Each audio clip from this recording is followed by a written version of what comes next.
Hello everybody, it has been a minute.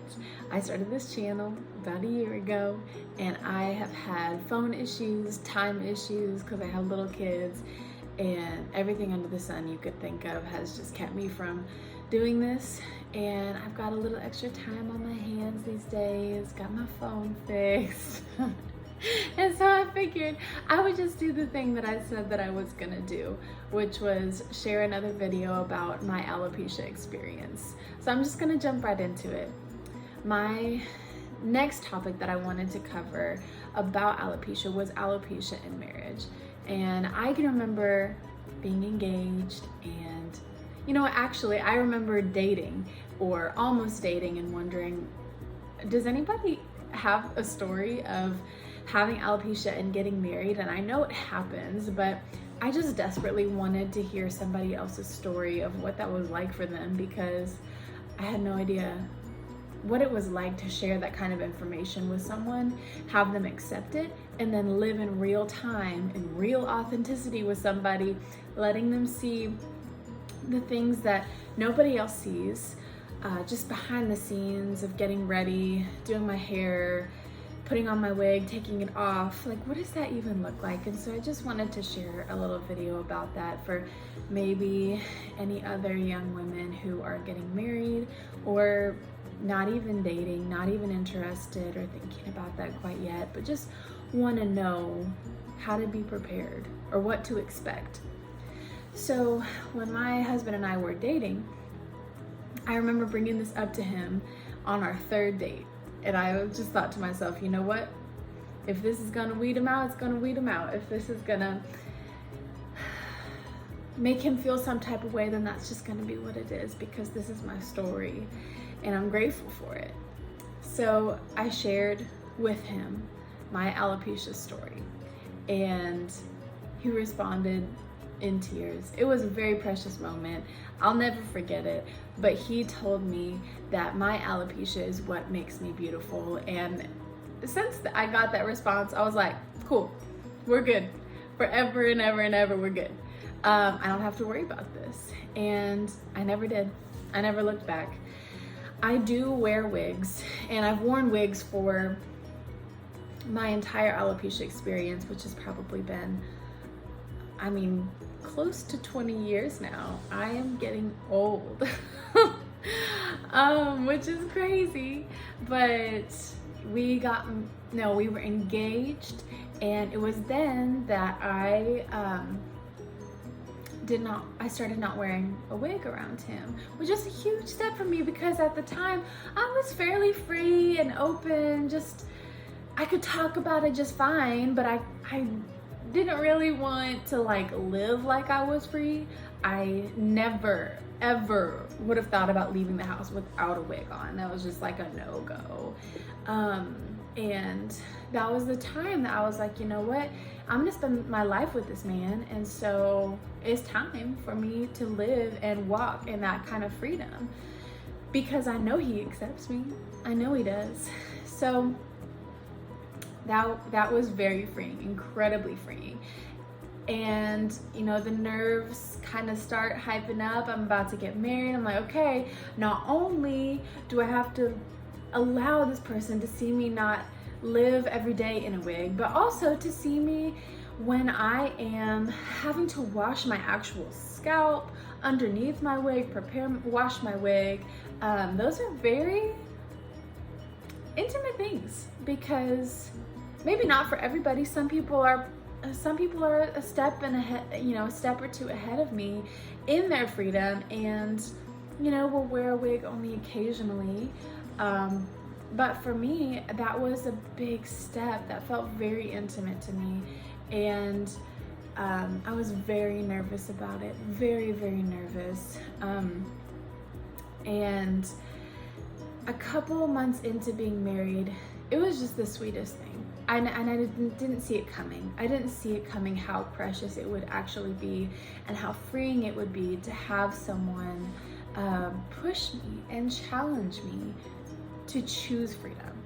it wasn't something that came naturally. It was just like, oh, you know, you could totally be a part of this process where I wash my wig and I wash my hair, or my scalp, or I go to a hair club, which is where I get my wigs. You know, you can be a part of that. That wasn't natural for me, but he pushed me and challenged me to do that.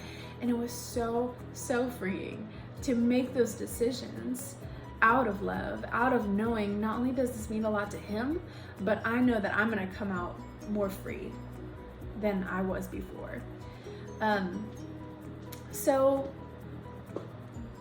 it hasn't always been just like peaches and cream, because it sounds really, really beautiful, but I have to remind myself all the time. I mean, we've been married almost 5 years now, and I still have to remind myself to choose freedom, to choose to be free. And it's not easy, because it's actually a lot easier to just live life, and you know, when it's convenient for me, and to wash my hair and put on my wig, it's a lot easier to just leave it on and, you know, let days or weeks go by without my husband having seen that side of me for a while.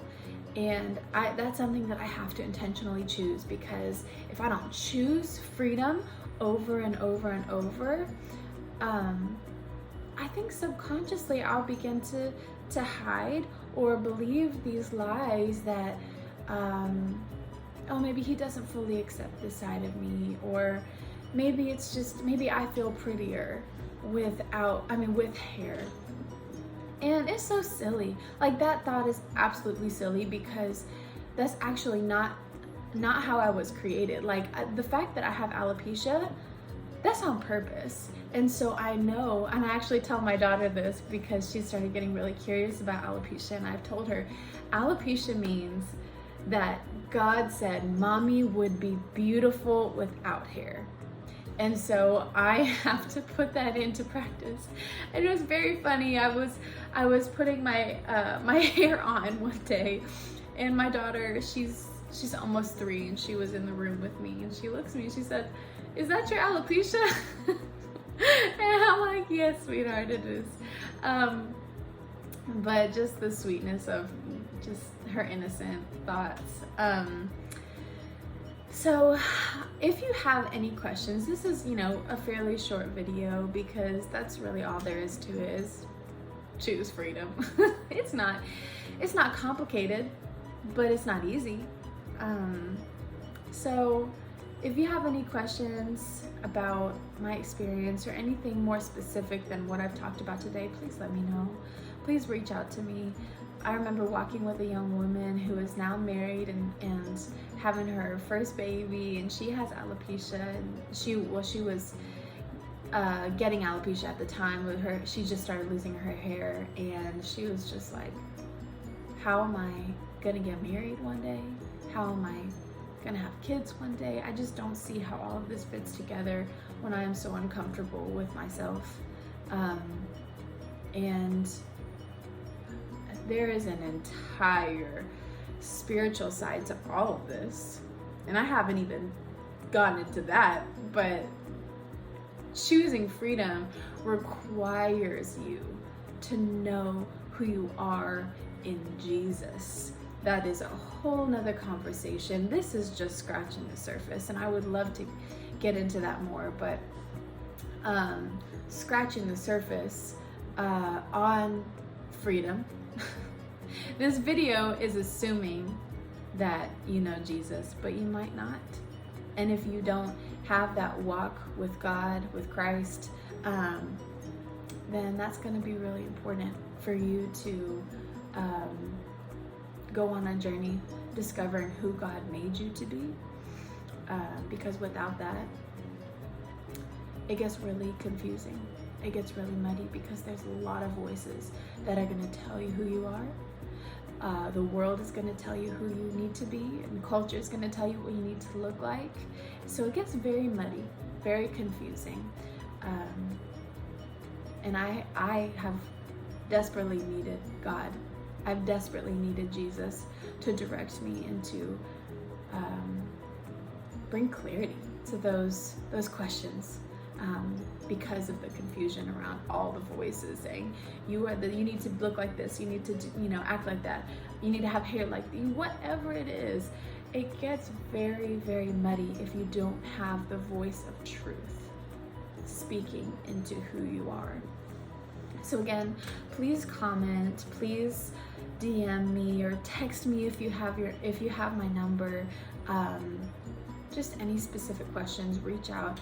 And if it's not alopecia that you're struggling with, but maybe it is just relative, general insecurities, and you wonder, how will someone else accept me if I can't accept myself? I would love to talk to you about it, because there's so much freedom waiting for you. So yeah, I hope that you guys have a wonderful day, and I will see you soon. Bye-bye.